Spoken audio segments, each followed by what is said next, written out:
अभी हम बात करेंगे जियो न्यूज के नुमाइंदे अब्दुल कयूम सिद्दीकी से, जो कि इलेक्शन कमीशन ऑफ पाकिस्तान की इमारत के बाहर मौजूद हैं। कयूम, फैसला भी सामने आ चुका है, शो कॉज नोटिस भी तहरीक इंसाफ को जारी कर दिया गया है।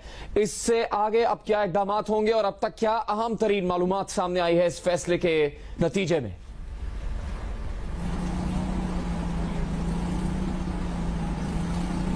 जी हाँ, इस फैसले के नतीजे में जो अहम तरीन मालूमात आई हैं वो यही है कि ये बात इस्टेब्लिश हो गई है कि पाकिस्तान तहरीक इंसाफ के अकाउंट्स के अंदर ममनुआ फंडिंग हुई है। और इस हवाले से इलेक्शन कमीशन ऑफ पाकिस्तान का ये कहना है कि 34 इंडिविजुअल्स और 351 कंपनियां और इदारे और लोग हैं जिनसे पाकिस्तान तहरीक इंसाफ ने अतियात डोनेशंस जो हैं वो इकट्ठे किए हैं। और ये अतियात जो हैं वो आइन के आर्टिकल 17 सब क्लॉज 3 के तहत ममनुआ फंड है। और ये ममनुआ फंड जो लिया है, इस ममनुआ फंड के हवाले से उन्होंने कहा है कि ये एस्टैब्लिश होता है कि ये प्रोहिबिटेड फंड्स हैं और इन प्रोहिबिटेड फंड्स को बहक सरकार जब्त करने के हवाले से इलेक्शन कमीशन ऑफ पाकिस्तान ये बिल्कुल उसी तरह की कार्रवाई है कि उस पर उन्होंने शो कॉज नोटिस जारी किया है रिस्पोंडेंट पार्टी, पॉलिटिकल पार्टी यानी कि पाकिस्तान तहरीक इंसाफ और उनके चेयरमैन को। अब ये एक और अगला मरहला होगा। ये आप इसको इस तरह समझ सकते हैं कि अगर कभी तौहीन अदालत का किसी को नोटिस जारी होता है तो वो यही होता है कि आपने तौहीन अदालत की है तो क्यों ना आपके खिलाफ तौहीन अदालत की कार्रवाई की जाए। तो ये एक और तरह का ट्रायल जो है वो शुरू होगा। अब ये इलेक्शन कमीशन ऑफ पाकिस्तान का डिसीजन है। ना सिर्फ ये कि बल्कि स्क्रूटनी कमेटी की रिपोर्ट के हवाले से जो अकाउंट्स छुपाए गए थे वो भी इलेक्शन कमीशन ऑफ पाकिस्तान ने कहा है कि इसमें कई ऐसे अकाउंट्स हैं जो नामालूम अकाउंट्स थे जिनको छुपाया गया था।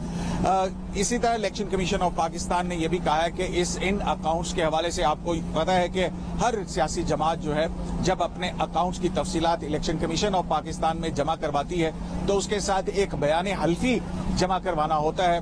क्योंकि 2011 से 2009 से 2013 तक के ये अकाउंट्स हैं जिनकी स्क्रूटनी हुई है और जिनमें ये सारी बात सामने आई है।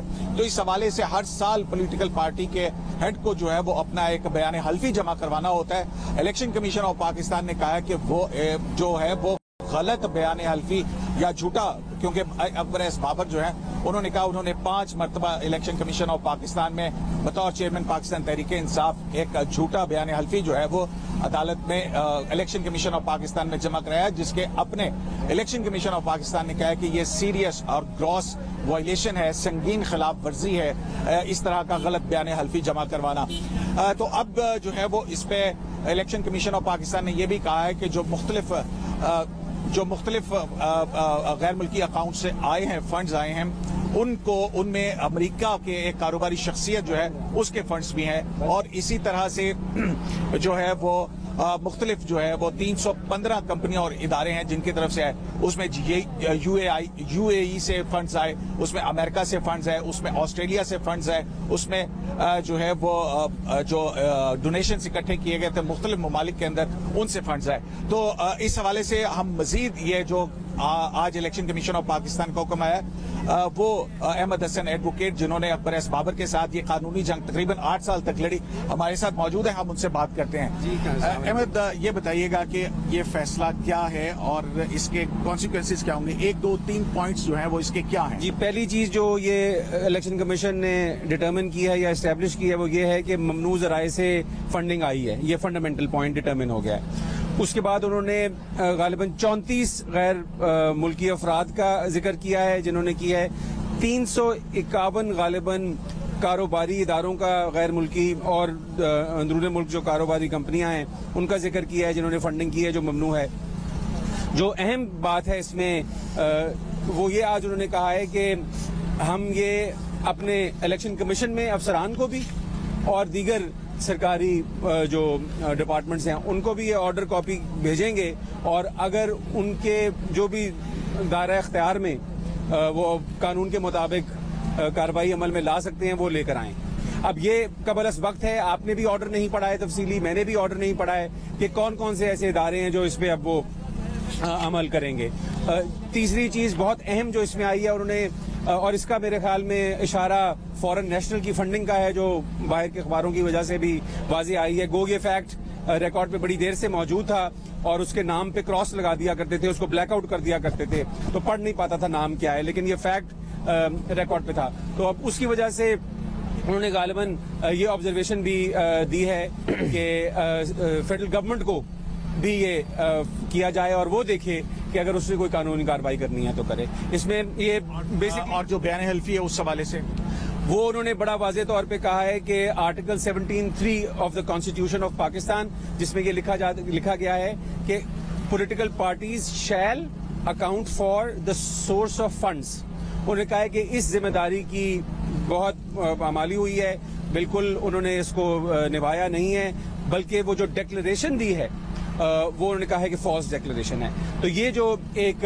एलिमेंट है, ये एक उस डिबेट को एक्टिव कर देता है जो कुछ दिन पहले आप भी कर रहे थे कि अगर ये फाइंडिंग आती है कि डिक्लेरेशन फॉल्स है तो इसके क्या नतीजे हो सकते हैं। तो अब हम ये देखेंगे, आपको याद होगा कि हनीफ अब्बासी केस में जो आप जिसकी बहुत रिपोर्टिंग करते रहे, वहां पे ये मामला एड्रेस हुआ है, लेकिन उस वक्त सुप्रीम कोर्ट ने इसमें मजीद रिव्यू करना या इसको एनालाइज करना मुनासिब नहीं समझा था और खासतौर पर यह कहा था कि इलेक्शन कमीशन क्योंकि ये देख रहा है तो हम नहीं करते हैं। तो अब देखते हैं जब तफसीली फैसला आता है कि फिर हम देखेंगे कि मैं कम से कम अंदाजा लगा पाऊंगा कि इसका कॉन्सिक्वेंस क्या होगा। अच्छा, एक बात तो तय होगी कि अब जो शोकॉज नोटिस है वो फॉरेन प्रोहिबिटेड फंडिंग को हक सरकार जब्त करने के हवाले से है।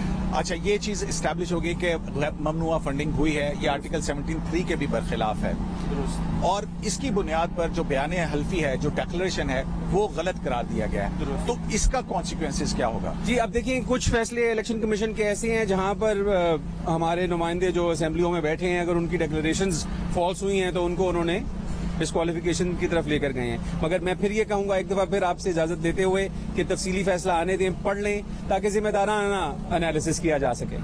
अच्छा, इसमें जो है वो गैर मुल्की शख्सियात के नाम भी आए हैं और उसमें बिलखुसूस अमेरिका की एक कारोबारी शख्सियत से फंड्स भी लिए गए हैं, एहतियात लिए गए हैं। वो कौन सी कारोबारी शख्सियत? अब क्योंकि ऑर्डर हमें से शेयर नहीं किया, उन्होंने कुछ नाम पढ़े हैं, मुझे ब्रिसोल और वूटन और दीगर इस तरह के कुछ नाम उन्होंने पढ़ के सुनाए हैं। अब वो लिस्ट सामने आएगी तो पता लगे, लेकिन ये जरूर उन्होंने कहा है कि 34 फॉरेन नेशनल्स हैव फंडेड।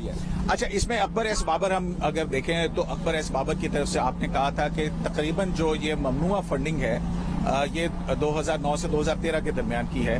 जी, ये इसमें तकरीबन 8 जुलाई से लेके जून 2013 की है। उसमें 2.2 बिलियन आपका ये क्लेम था कि ममनुआ फंडिंग है। जी, अकबर बाबर की फाइनेंस टीम, जिसको इलेक्शन कमीशन ने इजाजत दी थी कि मैटर्स रिव्यू करे, डॉक्यूमेंट्स रिव्यू करे, उसने ये नंबर निकाला था। तो वो क्या इलेक्शन कमीशन ऑफ पाकिस्तान के इस फैसले में बताया गया कि वो जो ममनुआ फंड हैं उनकी हुजम क्या है? देखिए, अब ये तफसीली फैसले पे है, लेकिन मेरा ख्याल ये है कि जिम्मेदारी जो है ना, ये फैक्ट फाइंडिंग एक्सरसाइज थी। इसमें गो लीगल चैलेंजेस आ गए, 11 दफा अदालत का रुख करना पड़ा, सुप्रीम कोर्ट की तरफ भी जाना पड़ा क्योंकि पार्टी चैलेंज कर देती थी जुरिस्डिक्शन को। लेकिन इसमें बेसिक मकसद ये था कि इलेक्शन कमीशन का ये काम था कि उसने फैक्ट फाइंडिंग करनी है और फैक्ट फाइंडिंग यही करनी है कि क्या इसमें प्रोहिबिटेड सोर्सेज से पैसे आए हैं, क्या फॉरेन नेशनल से कंट्रीब्यूट किया। आज ये ऑर्डर जो पढ़ के सुनाया गया है उसमें इसकी तस्दीक हो गई है कि हाँ, ममनू जराए से भी पैसे आए हैं और फॉरेन नेशनल से भी किया है। अब इसका क्या क्वांटम है? एन मुमकिन है कि तफसीली फैसले में ये तहरीर किया हो, बट ये भी मुमकिन है कि जो पार्टी को या दीगर लोगों को अगर शोकॉज होगा तो उसमें ये तफसील दी जाए। आज मैं खड़े होकर ये भी आपको विद सर्टेनिटी नहीं कह सकता कि उन प्रोसीडिंग्स में हमारी शमूलियत भी होगी कि नहीं। अच्छा, इसमें एक और चीज है, आइन ये कहता है कि अगर किसी रुकन असेंबली की डिस्क्वालिफिकेशन का सवाल उठ पड़े या क्वेश्चन अराइज हो तो स्पीकर जो है वो उस पर अपनी रूलिंग दे सकता है और फिर मामला इलेक्शन कमीशन को भिजवा सकता है। बिल्कुल। अब अगेन हम कंजेक्चर और उसमें जाएंगे, लेकिन आप भी जानते हैं कि 184(3) की पिटिशंस भी हुई हैं। आप जानते हैं इलेक्शन कमीशन ने खुद भी फैसले बेस्ड ऑन, फर्क यह है कि क्या आपने इलेक्शन कमीशन में कोई दस्तावेज जमा कराया जो फॉल्स है कि नहीं। तो अगर उनके पास आपने कागज जमा कराया तो फिर क्या वो इख्तियार रखते हैं कि उस पर वो नोटिस लें कि नहीं। तो ये सारी चीजें हैं जो अब खुल के सामने आएंगी। वरना आप सही कह रहे हैं कि इसका एक पैरा में देखा जाए तो ये भी है कि असेंबली में स्पीकर के पास भी, तो ये सारी ऑप्शंस हैं जो सामने खुल जाएंगी। अब ये जो फेडरल गवर्नमेंट के हवाले से कहा गया है, मतलब एक शायद ये भी तासुर आ रहा है कि इन अकाउंट्स के जरिए कोई मुख्तलिफ जो ज़राए हैं ऐसे ममनुआ ज़राए के जरिए से जैसे हवाला हुंडी उस तरह का कोई शायबा है ये तो फेडरल गवर्नमेंट जो है वो क्या करेगी इसके अकबर ऊपर? बाबर की दरखास्त में निशानदेही ये इस तरह से की गई थी कि कुछ ममालिक है, फर्ज करें अमेरिका है, वहां पर उन्होंने एक तरीकाकार बनाया हुआ है कि अगर आप गैर मुल्की पॉलिटिकल पार्टी हैं तो आप अमेरिका में अपनी सरगर्मियां कर सकते हैं अमेरिकन कानून के मुताबिक। पाकिस्तान कानून इजाजत नहीं देता, लेकिन अमेरिकन कानून गैर ममालिक या गैर मुल्की पॉलिटिकल पार्टीज को अपने लॉबिंग वगैरह करने की इजाजत देता है। मगर जो अरब ममालिक हैं, जो यूएई है या सऊदी अरेबिया या ऐसे अरब ममालिक जहां पर पाकिस्तानी की तरफ पाकिस्तानियों ने बहुत पैसे पार्टी को भेजे हैं, वहां पर यह सवाल खड़ा होता है कि वो कैसे भेजे हैं। क्या उन्होंने डायरेक्टली भेजे हैं या अपने अकाउंट से पार्टी को अकाउंट में भेजे हैं, ऐसी कोई एविडेंस सामने आई नहीं। तो ये जरूर है, ये तफसीली ऑर्डर में जाके या शोकॉज में पता लगेगा। तो कितने अकाउंट्स जो हैं वो ऐसे जो जैसा कि इलेक्शन कमीशन ने कहा कि नामालूम अकाउंट्स भी थे? जी कुल बदर 16 अकाउंट जी 8 उन्होंने कहा कि हमने तस्लीम किया। और ये उन्होंने कहा इलेक्शन कमीशन ने, ये आपने अच्छा किया मुझे याद कराया, इलेक्शन कमीशन ने ये भी फैसला अपना जब सुनाया तो कहा कि पार्टी ने कई ऐसे अकाउंट्स हैं जिनको तस्लीम नहीं किया, और वो उन्होंने ताजुब का इजहार इस तरह किया। कयूम सिद्दीकी बात कर रहे हैं इस केस से मुतालिक और अहम तरीन मालूमात आपके सामने आ रही है।